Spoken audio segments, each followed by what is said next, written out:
누가복음 17장 7절에서 10절 우리 한 목소리로 같이 합독하겠습니다.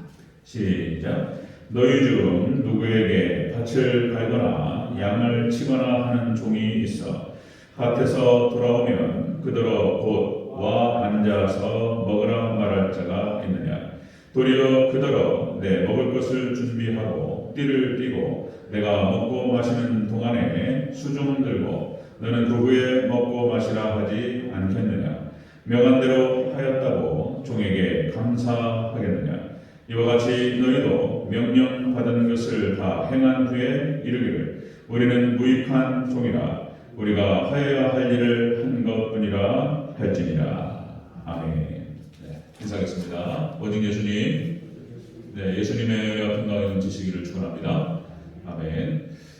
제가 추임새처럼 그렇게 얘기하지만 제가 마음을 담아서 축복하고 여러분들이 믿음으로 받을 때 그대로 성취될 줄로 믿습니다.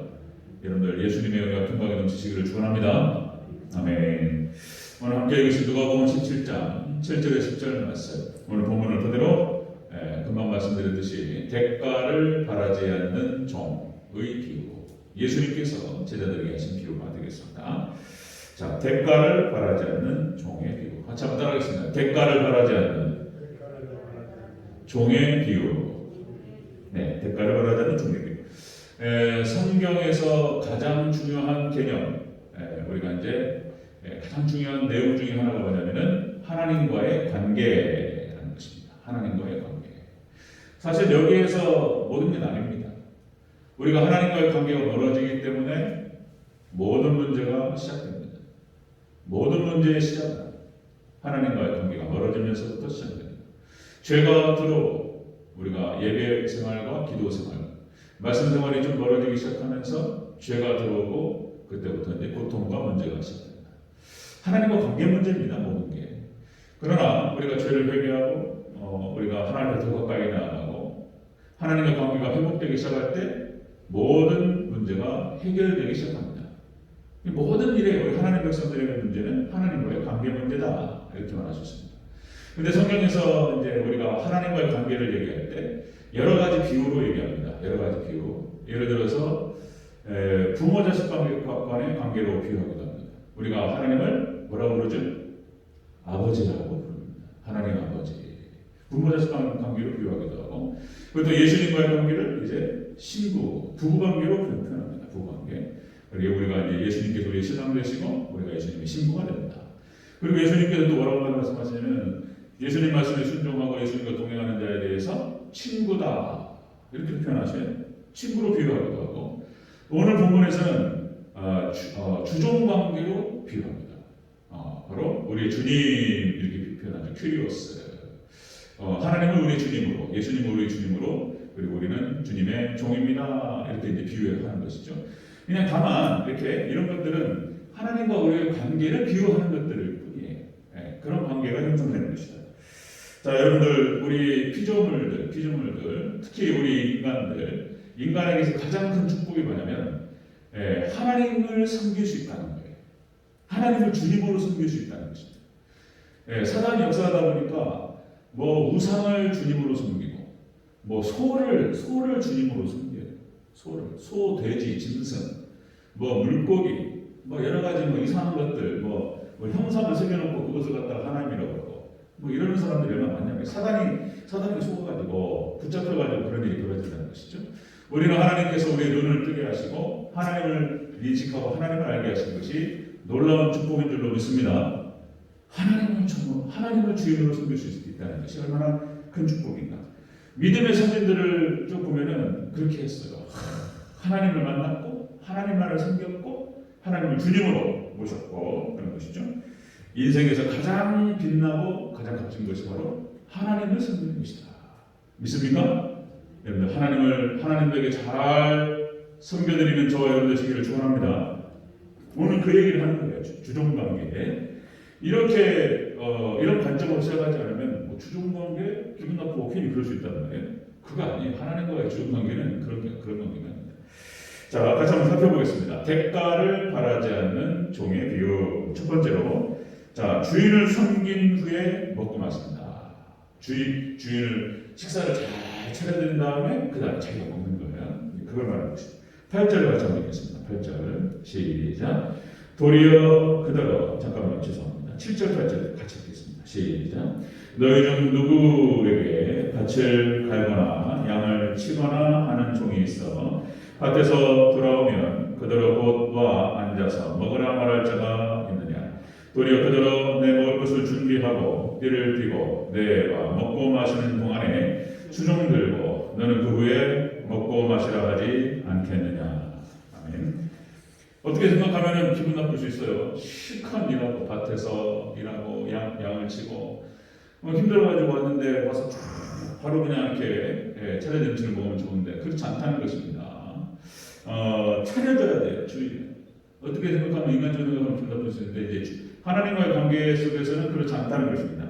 여기서 먹는다라고 했을 때 이것은 데이프노라고 해서 저녁 식사를 말하는 것입니다. 그러니까 이제 밭에 하루 종일 일하고 저녁 식사를 들어가는 것입니다. 저녁 식사는 그러니까 이 데이프노라고 하는 것이 만찬을 말하는 것입니다. 만찬, 정찬. 그러니까 서양에서 우리나라 글쎄 이제 저녁은 뭐 아침은 뭐라고요? 잘 차려 먹고 점심은 적당히 먹고 저녁은 거지같이 먹어라.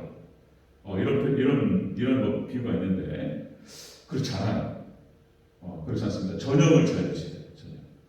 아침은 안 드시는 게 되고, 근데 또 직장에 따라 직업에 따라 좀 차이는 있을 수 있지만 저녁에 잘 먹고 그리고 이제 저녁에 주무시면서 그 음식들이 쫙 소화가 되기 때문에 이제 이것은 뭐 이제 그쪽에 관련된 전문가들이 또 하는 얘기니까. 자, 정찬입니다. 정찬. 그러니까 이제 차리는 게 많아요. 여러 가지 음식이라든가 막 차리는 게 많습니다. 차리는 것도 음식 종류도 많고 그걸 먹는데 2시간 걸려요. 서양에서는 저녁 만찬이 한 2시간. 그러면 그걸 수동드는데 얼마나 힘드냔 말이에요. 그 다 주인이 다 먹는 거 보고 싹 식사 끝나야 그 다음에 종들이 먹는 건데 이걸 얘기를 하는 것입니다. 이게 주인을 앞세우는 그런 모습을 예수님께서 비유로 말씀하셨어요. 자, 대가를 바라지 않는 종은 이제 이것입니다. 예수님을 하나님을 먼저 섬기고 자신은 나중으로 가는 것입니다. 자, 여러분들 이것이 조금 뭐 불쾌하다 이런 개념이 아니고 우리가 하나님을 먼저 섬기고 예수님을 먼저 섬기고 자신을 나중으로 가져갈 때 그때 축복이 있을 줄로 믿습니다. 자, 이것을 또 다른 형태로는 산상수훈에서 예수님께서 너희는 먼저 그의 나라와 그의 의를 구하라. 그러면 이 모든 것을 너희에게 더하시리라 라는 말씀하셨죠. 믿음의 선진들을 쭉 보면은 이게 굉장히 중요한 자세가 됩니다. 그래서 역시 솔로몬이 먼저 그의 나라와 그의 의를 구한다. 그랬을 때 하나님께서 그냥 다 줘버리셔야 돼요. 먼저 하나님의 나라를 위해서 지혜를 구했을 때 그 구하는 그 상태 하나님께서 우리 마음의 중심을 보시는 줄로 믿습니다. 마음을 딱 보시고 그것이 하나님 마음에 딱 합했어요. 그러니까 기분이 좋으셔가지고 그냥 다 줘버리시는 모든 부경을 주시는. 그러니까 이 모든 것을 너에게 더하시리라. 정확한 그 얘기가 이제 솔로몬에서 딱 나오죠. 그러나 솔로몬뿐이겠습니까? 믿음의 선진들이 다 그랬습니다. 다윗도 마찬가지였습니다. 다윗도 자신의 집을 좋게 지어놓고 얼마나 마음이 아팠는지 하나님께 회개하면서 하나님의 집을 성전을 먼저 짓지 못했던 것을 회개하고 그 평생에 한번 그것을 짓고 싶어 했는데 하나님 허락하지 않으셨습니다. 다윗도 그렇고 아브라함도 그렇고 이삭도 그렇고 야곱도 그렇고 믿음의 선진들의 모습을 보면은 하나님이 먼저 하나님 명령과 하나님 말씀이 먼저였고 자신은 뒤였다라고 하는 것입니다. 자, 이것이 바로 믿음의 선진들이 복을 받을 수 있었던 비결이었습니다. 아멘. 여러분들 하나님을 예수님을 먼저 잘 섬겨드리는 저와 여러분 되시기를 축원합니다. 하나님을 앞세우고 그러는 거예요. 그러니까 자, 하나님께서 아브라함에게 창세기 12장 2절에서 내가 너는 본토 친척 아비 집을 떠나 내가 너에게 지시할 땅으로 가라. 그리고 하나님께서 인도하신 것이 가나안 땅이었습니다. 그냥 그때 가나안 땅은 그냥 벌판이 아무것도 없었어요. 근데 그것이 약속의 땅이었습니다. 그죠? 그 뒤에 아브라함 뒤에 이삭까지 너무 땅이죠. 너무 땅. 너무 땅 와가지고 그냥 그 외지 사람이 돼버린 거예요. 본토 친척 아비를 떠나가지고 외지받기 때문에 아브라함도 그렇고 이삭도 힘들었어요. 그 본토 사람들이 막 괴롭히고. 그런데 하나님께서 그 가나안 땅을 향하신 놀라우신 하나님의 뜻이게 됐습니다. 아브라함은 그걸 알 수가 없어요. 그 뒤에 어떤 일이 펼쳐집니까? 그 가나안 땅에 아브라함과 이삭과 야곱 그리고 애굽으로 떠났다가 다시 가나안 땅으로 들어가서 그리고 그 가나안 땅에서 정착을 하고 이스라엘 백성 하나님 백성들이 거기서 쭉 살아가죠. 구약의 역사가 펼쳐지고 이것이 놀라운 지금까지 천국에 대한 상징으로 이렇게 쓰이는 것이죠. 그 하나님의 놀라우신 계획과 하나님의 목적과 계획과 뜻을 아브라함은 알 수가 없어요. 아브라함 생전에는 그냥 약속의 말씀만 바라봤어요. 그 엄청난 그 계획을 어떻게 아브라함이 다 알 수 있겠습니까? 여러분들 우리가 이 땅을 살아가면서 하나님께서 우리를 향하신 목적과 계획과 뜻이 있는데 다 알 수가 없어요. 이게 나중에 이제 시간이 흘러가면은 그때 깨달아요. 야, 하나님께서 이런 목적이 있었구나. 그래서 하나님께서 우리에게 말씀하시고 우리를 뜻하시는 게 있다면 그대로 잘 따라갈 때 놀라운 축복이 있을 줄로 믿습니다. 다 알 수 없어요. 우리는 아브라함도 몰랐다는 것입니다. 자, 여러분들 디모데후서 2장 4절 디모데후서가 그 사도 바울이 제자 디모데에게 보내는 유언에 이렇게 표현하죠. 자, 병사로 복무하는 자는 자기 생활에 얽매이는 자가 하나도 없나니 이는 병사로 모집한 자를 기쁘게 하려 합니다.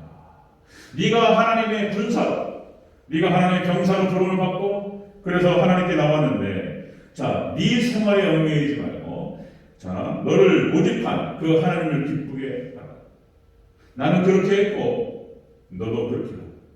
이것이 사도 바울이 디모데에게 했던 얘기고. 그리고 또 하나님께서 우리에게 주신 말씀이신 줄로 믿습니다. 아멘. 하나님의 나라의 군사로, 하나님의 나라의 병사로 우리를 모집하셨습니다. 그래서 우리는 하나님 우리를 모집한 그 하나님을 기쁘시게 할 때 하나님께서 역시 우리를 사용하시고 우리를 통해서 놀라운 역사를 이루실 줄로 믿습니다. 그렇게 해야 한다는 것입니다. 그렇게. 그러니까 하나님께서 인류 역사, 성경 역사뿐만 아니라 그리고 또 2000년 교회 역사를 살펴봐도 다 마찬가지입니다.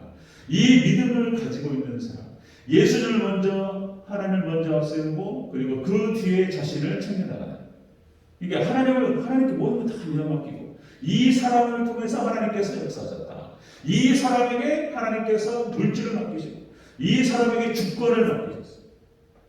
그게 역사예요. 다윗에게 그 일을 맡기시고, 그죠? 어디 가나 이 신앙을 가지고 있는 사람에게 하나님께서는 놀라운 축복을 주셨어요. 영국이 신앙을 볼 때 하나님께서 그 영국을 높이시고, 그러니까 여러분들 신명기 28장 1절 6절 만사형통의 모든 민족이 뛰어나게 하는 것도 다 주셨어요. 이 신앙을 가지고 있는 자, 영국, 미국, 한국 이 신앙. 그리고 하나님께서 다 그런 건 아니지만 하나님께서 특별히 하늘이 내린 부자라고 할 수 있죠. 물론 신앙이 없는 부자도 많지만 록펠러를 얘기하기도 하고 그다음에 백화점 왕인 존 워너메이커라든지 이런 사람들 존 워너메이커 백화점 왕 이 사람 같은 경우는 그 어렸을 때부터 그렇게 어려웠어요. 근데 믿음이 들어가가지고 어렸을 때 교회 진입론을 갖다가 좀 울퉁불퉁하고 이것들을 갖다가 피고 싶어가지고 자기가 어렵게 번 돈을 가지고 벽돌 하나씩 사다가 만들어가는 그런 정성, 그 정성을 보고 교회가 감동을 받아서 교회를 건축하게 되는 이런 과정. 하나님께서 워너메이커의 그 믿음과 그 마음을 주셨어요. 그리고 하나님께서 물질을 허락하셨습니다. 그리고 YMCA라든지 YWCA가 그 사람에게 의해서 딱 세워집니다. 하나님 그를 통해서 역사하셨습니다. 어마어마한 돈을 그에게 맡기셨어요. 여러분들 하나님을 진정으로 섬길 때 하나님께서 먼저 하나님을 앞세우고 예수님을 앞세우고 교회를 앞세우고 신앙을 앞세우고 지금 여기 앉아 계신 분들 대부분 그런 마음이시죠. 지금까지 지켜오시고 부족할 수 있었지만 그래도 이렇게 여기까지 저도 이제 그런 마음, 교회가 너무 좋았고 교회를 너무 사랑했고 그래서 항상 교회를 앞세웠고 제 거는 뒤에 뒷전이었고 항상 그랬죠. 그래서 손해보는 것 같고 그런데 절대 그렇지 않습니다. 하나님께서 30배의 주기 100배로 갚아줄 줄로 믿습니다. 그렇게 하셨다는 거예요. 대가를 바라지 않는 종, 예수님께서 말씀하시면서 먼저 주인을 섬기고 그 뒤에 나중에 너희가 칭찬하지 않겠느냐. 자, 여러분들 이 믿음으로 먼저 하나님만을 잘 섬기는 저와 여러분 되시기를 축원합니다. 자, 그 얘기를 오늘 지당하신 얘기를 하는 거예요. 지당하신 얘기. 근데 이제 이걸 이게 안 되니까 문제예요. 안 되니까. 자, 대가를 바라지 않는 종의 비유 첫 번째는 그렇게 예수님 먼저, 그 다음에 자신은 나중. 자, 두 번째는요. 두 번째. 명한 대로 하였다고 종에게 감사하지 않는다는 거예요. 자, 9절을 같이 읽겠습니다. 9절 시작. 명한 대로 하였다고 종에게 감사하겠느냐. 아멘. 명한 대로 했다고 내가 식사를 잘 수종들고 그래서 명령한 대로 잘 따르고 했다고 해서 주인이 종에게 감사하다고 말하지 않는다는 거예요. 예. 왜냐하면 그 명령은 주인의 명령은 당연한 것이라고 예수님 말씀하시는 거예요. 당연한 것이다. 예수님의 명령은 당연한 것을 우리가 받는 것입니다. 여기서 명령하다라고 하는 것은 이제 명령하다, 주문하다, 그다음에 지휘하다, 군대에서 지휘하는 거 있잖아요. 지휘. 군 지휘관이 병사들을 향해서 지휘하는 거.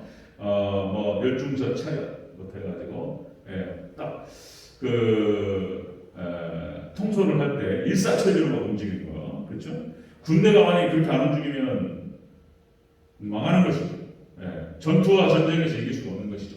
돌격 앞으로 하는데 너나 가세요 이러면 총알이 막 날아가는데 누가 앞으로 가요? 그런데 어떤 부분에 대해서는 지금 앞으로 튀어나가야 되는 그런 상황도 있는 것이죠. 전체적인 것 감안해서 지휘관이 돌격 앞으로 했는데 안 가버려요. 그럼 복잡해지는 것이죠. 그러니까 명령은 당연한 것이다. 왜 그러냐면 이것이 운명 공동체가 되어가지고 그렇게 해서 희생자가 나올 수도 있지만 그 전쟁에서 결국 이기기 위해서는 그게 필요하다. 명령은 당연한 것이다. 예수님 말씀하시는 거예요. 자, 대가를 받을 자라는 종은 어떤 자세가 되느냐. 하나님 먼저, 예수님 먼저 사실은 거죠. 그리고 그 명령은 당연하게 받아들이는 것이죠. 이게 굉장히 중요한 자세라는 것이죠. 자, 아브라함이 또 말씀드리면 아브라함이 떠나라 말이에요. 떠나라. 그걸 당연하게 받았다는 거예요. 그 말에 순종합니다. 그리고 이삭을 바치라. 이게 말이 안 되는 얘기인데 여기도 아브라함이 순종합니다. 그리고 하나님께서 그 명령에 대해서 아브라함이 순종했을 때 여러분 잘 아시다시피 하나님께서 감동을 하셨어요. 아브라함 부르시면서 저기 이삭 건들지 마라. 이렇게 말씀하시면서 당연한 것인데 하나님께서 감동을 하셨지만은 감사하다는 말은 안 하셨어요. 감사하다. 그 감동을 하셨어요. 아브라함의 그 순종에 대해서. 자, 여러분들 가나안 정복 전쟁을 펼치는데 여호수아에게 하나님께서 지휘권을 주시죠. 그리고 가나안 정복 전쟁을 진행하는 과정에서 뭐 여리고 성을 도는 과정부터 해서 그리고 이제 아이성 전투에서 패배를 하죠. 이게 가슴 아픈 일인데 거기서 아주 크게 각성을 하죠. 아이성 전투에서 패배, 여호수아 7장에서. 그러니까 하나님께서 지휘권을 여호수아에게 주시고 자, 여호수아를 통해서 하나님께서 명령하셨단 말이에요. 그러니까 일사천리로 움직이는 것이죠. 7번을 돌고 그리고 함성을 지르고 그리고 헤렘 전쟁을 펼치고 여기서 한 사람이 아간이 제대로 된 그 수행을 하지 않음으로 인해서 이스라엘 전체에 해를 끼치는 이런 일이 벌어지는데 그러니까 하나님 나라를 확장하고 하나님 나라를 세우는 이 전쟁 앞에서 일사천리로 움직여야 된다는 것입니다. 이건 당연하다는 거예요. 이 전쟁은 우리 모두를 위한 것이기 때문에 그것이 곧 자신을 위한 것이기도 하고 이 사실을 우리에게 중요합니다. 자, 또 여러분들 다 마찬가지입니다. 성경에 나타나는 모든 전쟁도 기도원 300명사 그죠? 하나님께서 300명을 딱 줄이셔가지고 그들을 통해서 미디안 군사 13,5천을 격파하는데 항아리 깨고 돌진하는데 몇 명이서 아이고 나는 못 간다고 그래버리면 이게 복잡해져요. 일사천리로 움직여야 되는 한 몸 동일체로 여기까지 움직여야 됩니다. 그 명령은 지당한 것이고 여기에 대해서 순종하고 따라야 되는 건 지당. 뭐 다윗도 마찬가지입니다. 다윗이 수많은 전쟁을 펼쳤기 때문에 다윗도 그렇게 해서 블레셋을 물리치고 이스라엘이 독립을 하고 그리고 이스라엘 영토를 확장하고 그렇게 해왔던 거예요. 자, 여러분들 이것을 인간적으로 생각해도 그건 지당하신 것이고 그건 당연한 것이다 이렇게 볼 수 있는데 여러분 하나님 말씀은 진리입니다. 하나님 말씀은 생명이고 진리인 줄로 믿습니다. 하나님께서 우리에게 명령하시고 말씀하셨는데 이걸 그대로 받아서 그대로 가야 된다고 하는 것은 지극히 당연하고 지당하신 말씀입니다. 자, 여러 번 말씀드렸지만 여러분들 21세기에 들어와서 이게 이제 엔트로피 세계관 제가 이제 엔트로피, 신트로피 여러 번 말씀드렸는데 엔트로피라고 하는 책이 있어요. 책이. 이 과학자들이 이제 그것도 그 한 사람만 쓰는 것이 아니고 여러 뭐 영국과 미국과 전 세계 서방 세계에서 과학을 주도하는 사람들 21세기 세계와 그리고 우주의 운명에 대해서 우주의 운명은 우주는 증발할 거라고 보는 거예요. 우주는 사라져버릴 것이라고 우주 과학자들이, 우주 물리학자들이 하는 얘기입니다. 그 이유는 뭐냐면 엔트로피 때문에 그렇다는 거예요. 모든 무질서가 쌓여가면서 그것으로 인해서 망가질 것이다. 그것이 이제 베드로 후서에 나옵니다. 그래서 이제 하늘이 불에 녹아져 버려요. 그러니까 이제 그 성경에서 정확하게 얘기하는 것을 과학자들이, 물리학자들이 얘기를 하는 것입니다. 이 엔트로피, 신트로피를 얘기하는데, 그러니까 지금 21세기가 계속 지금 무질서가 쌓여간다는 거예요. 뭐 지구 온난화도 그렇고, 지금 뭐 어디 인도는 뭐 47도까지 올라갔다고 그러죠. 지금 뭐 서울도 5월달 지나가는데 47도까지 올라간 거예요. 어디 지역은. 그러니까 이상기온증 증상이 일어나면서 지금 막 이런 일이 벌어지는 거, 뭐 이렇게 코로나가 막 전염병이 확장되고 또 여름에 뭐가 온다고 그러는데 또 이게 또 어려워요. 또 기도하면서 뭐 또 변이, 뭐 코로나 변이가 왔는데 뭐 20%가 더 확산력이 있는데 또 이런 또 뉴스가 또 나오고 또 우리 기도하면서 상황을 봐야 되겠지만, 그러니까 이런 것들이 마지막 종말 때 일어나는 것은 지금 이제 거의 가까웠다는 것입니다.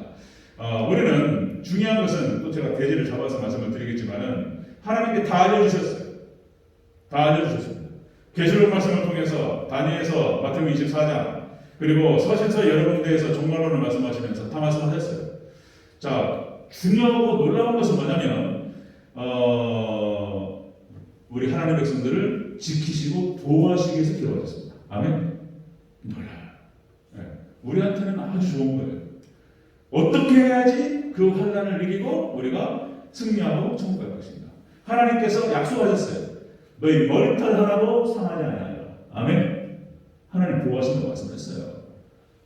제가 그거를 다시 승부를 다 찾아가지고 또 제가 한번 주일날 한번 말씀을 나눠봤으면 좋겠습니다. 네. 그러니까 이제 자, 하나님 도와주셔야 돼요. 그러니까 엔트로피 때문에 망하는 거예요. 이것을 그러니까 성경에서 말하는 죄에 대해서 과학은 엔트로피라고 말하는 거예요.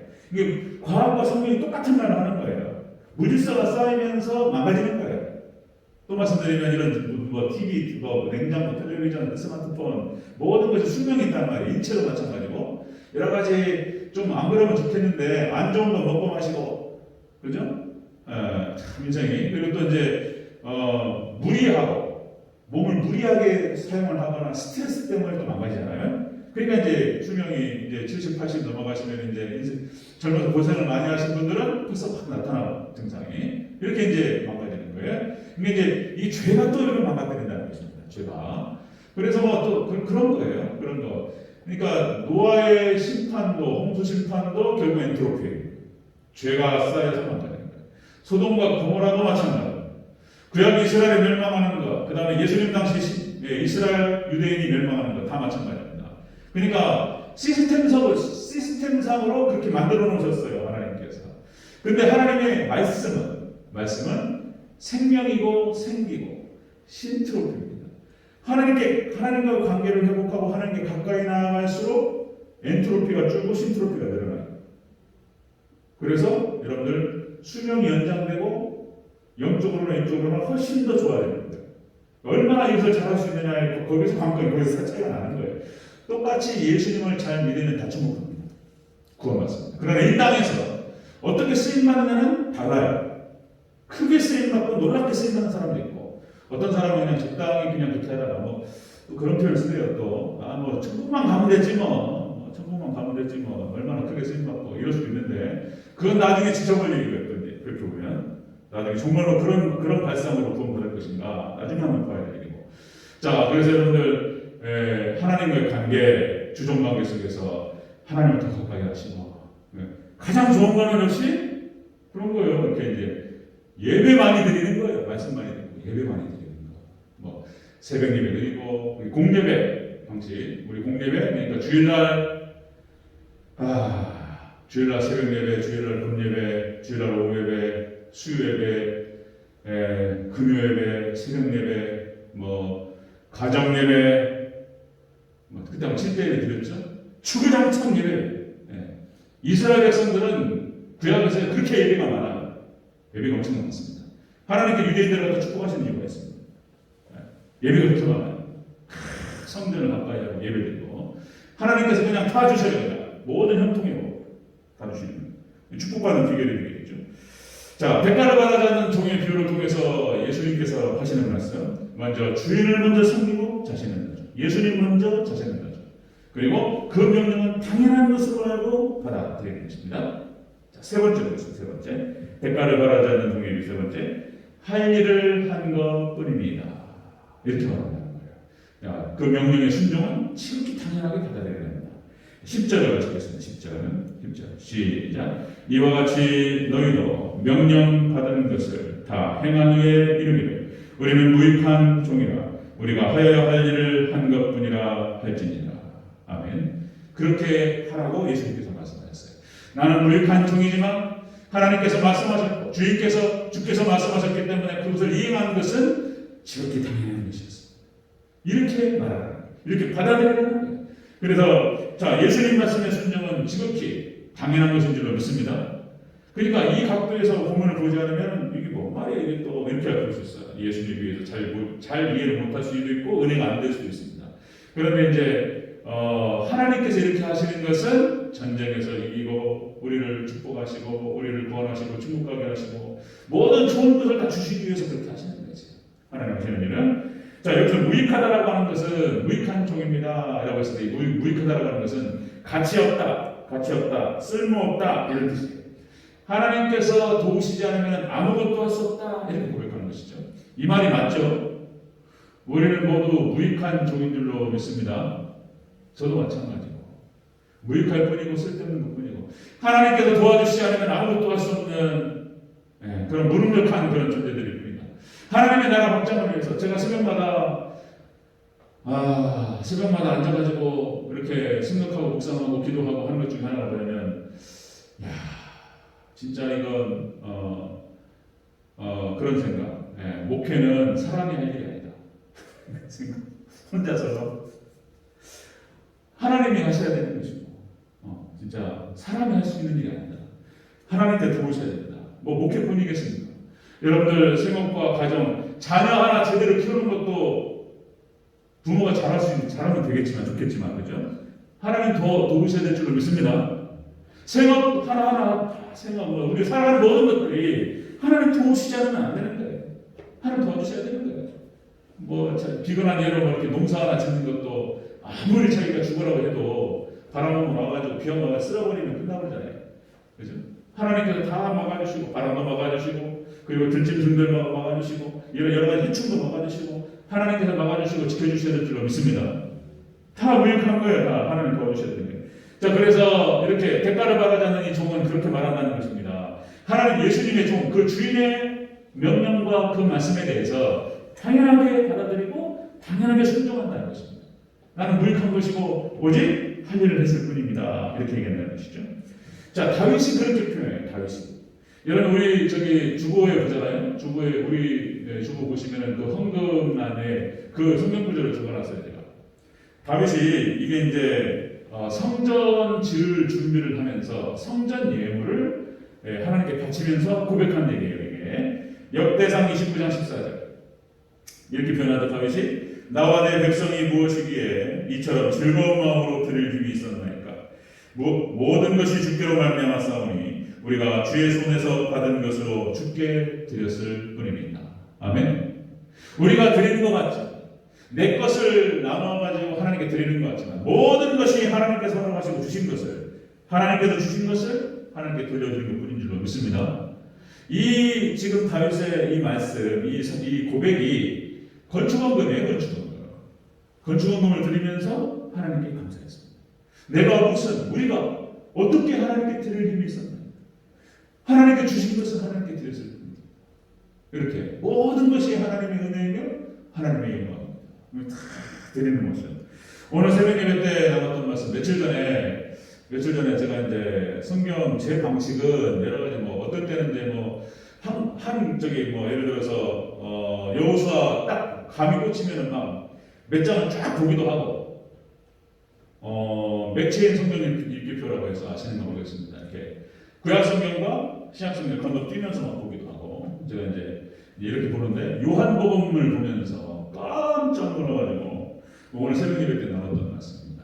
야, 예수님을 증언하는데, 예수님을 증언하고 예수님을 증거하고 예수님을 믿게 하는데 하나님께서 하신다는 거예요. 우리가 교리적으로는 알았는데 그 성경 구절로 정확하게 드러나니까 깜짝 놀라가지고 와, 좋다. 그 하나님께서 하세요. 성부 하나님께서 예수님을 증언하십니다. 구약 성경의 모든 율법과 선자들을 통해서 하나님께서 예수님을 증언하십니다. 예수님께서 예수님 스스로를 증언하십니다. 예수님께서 공생애를 진행하시면서 했던 모든 행사, 사역들, 그리고 십자가 사역을 통해서 예수님 스스로 당신을 증언하십니다. 성경 전체가 성령님께서도 예수님을 증언하십니다. 성령님께서도. 그래서 성경 전체가 성령님의 감동으로 쓰여진 것이고, 그렇죠? 사도행전이라고 표현하고 하기도 하지만 성령행전이라고 표현한다는 것이죠. 사도들이 한 것 같지만, 초대교회 교인들이 뭔가를 한 것 같지만, 사도행전 1장 8절에서 말씀드렸던 것처럼 사도행전 1장 8절 성령이 너에게 임하시면 너희가 내 증인이 되리라. 아멘. 우리 가운데 성령께서 임하시고 하나님께 붙들려서 쓰임받게 하옵소서. 이거밖에 없는 거예요. 그리고 하나님께서 삼위일체 하나님 우리를 통해서 예수님을 드러내시고 하나님의 나라를 확증하고 우리는 구원받고 천국 가고 축복받고, 그죠? 오직 하나님만 의지해야 될 줄로 믿습니다. 그 얘기가 나오는 거예요. 역시 여러분들, 하나님께서는 다시 이렇게 무익한, 그러니까 대가를 바라지 않은 이 종처럼 예수님 먼저, 하나님 먼저, 자신을 먼저, 하나님 말씀은 지당하시고 당연한 말씀이시고 거기에 순종하는 것도 당연하다, 이런 자세요. 이렇게 하나님을 딱 앞세우고 따라가는 자, 이런 사람을 하나님께서 사용하십니다. 아멘. 그리고 하나님께서 놀라운 기적의 역사를 일으키십니다.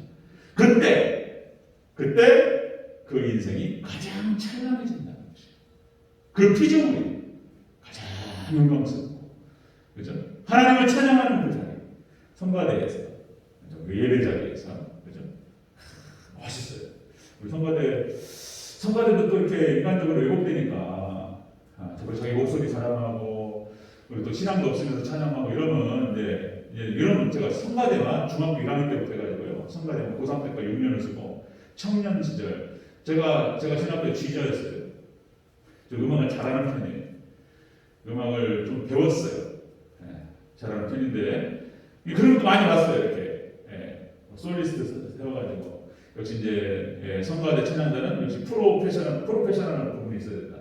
믿음도 없는 친구들을 세워놔가지고 그렇게 왜곡되는 것들도 많이 보고, 그러니까 이렇게 하는 거는 아니다. 해가지고 저 채워내라 또 이제 이런 건데, 그렇지 않고 정말 믿음으로 기도 많이 하고 성가대가 비록 소리는 아름답지 못할지라도 이렇게 잘 만들어서 믿음으로 잘 찬양하는 멋있습니다. 우리 교회도 좀 그랬으면 좋겠는데, 그렇습니다. 그 가장 화려하고 찬란한 그런 순간이 하나님을 찬양하고 하나님께 영광 올려드리는 그 자리에 있을 때 가장 멋있다.